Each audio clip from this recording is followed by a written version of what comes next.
Hey fellas, how you doing? Afternoon here of Wednesday, I believe it's the 22nd. Let me see if I can show you what we got going on here. Nice blue skies, no wind. The wind was the killer. The cold, it's pretty cold. But we just got back from Sam's, picking up some stuff for my mother-in-law to take with her when she goes back to Juarez.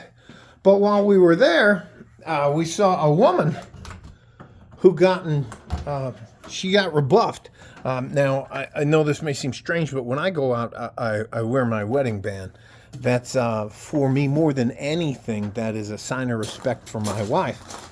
Now, this I don't know if she was single or not, but this lady went up to a guy, probably in his 30s or 40s, early 40s if it was 40, but and started asking him questions, and I don't know what was going on. My wife and I were right in back of him, and he rebuffed her. Rebuffed by, I mean, he told her, "This Nala, that is a tabby terrorist." What, baby girl? What? What do you want, baby girl? What? Oh, geez. Okay. Now if I try to pet her, she runs away. Okay, here. She runs away again. Anyways, there's the Franklin Mountains. And I think it's, what happened in there, I think it's one of the my wife and my mother-in-law kind of realized that there's a double standard. So what happened after she rebuffed him, and he got loud. He was like, "I told you I'm not interested. I don't want to help you." Whatever he was talking about. And she just looked mad. So she turned around and marched toward the exit. Now we go into Sam's. I don't know if they're all set up the same, but we're probably 70 yards, about middle of the store when this happens. And she storms off, but she goes directly to the police sergeant. That's what they call it, moonlighting. Doing ever since the shooting at the Walmart here in 2019, they usually keep police officers in uniform, not on duty, but off duty. We call it moonlighting. And he was there, and she went and got him. She must have told him some wild story, because he was like fast walking. He was like, had his hand on his gun.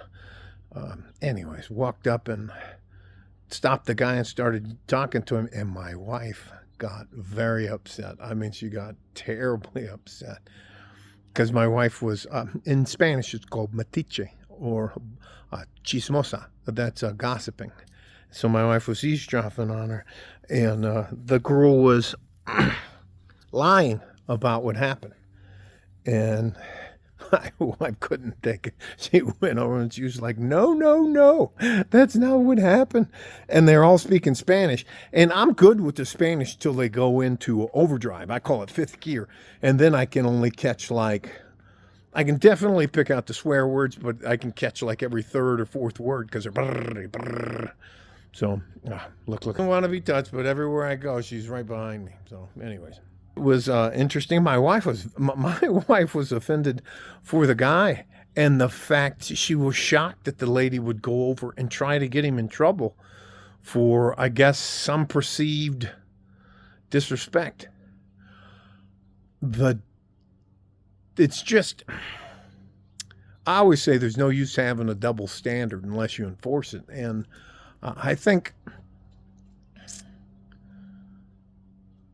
it's just nice. I'm very glad. I told my wife I was very proud of her for doing that for that guy.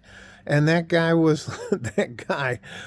he had his hands up. He's like, "What are you talking about?" He's like, "What are you talking about?" The police officer's like, because he believed the lady, automatically believed that the guy was bad. So anyways, and the guy was I don't know if you guys know who Alejandro Fernandez is, but he looked a lot like Alejandro Fernandez, and you could tell just about every girl that was walking up, but he's tall like me. And anyways, every girl that would walk by were kind of looking at him, but this girl she got offended that, and she was touching his elbow, and she was like touching him when she was talking to him and stuff like that. And he was like, "Get away from me."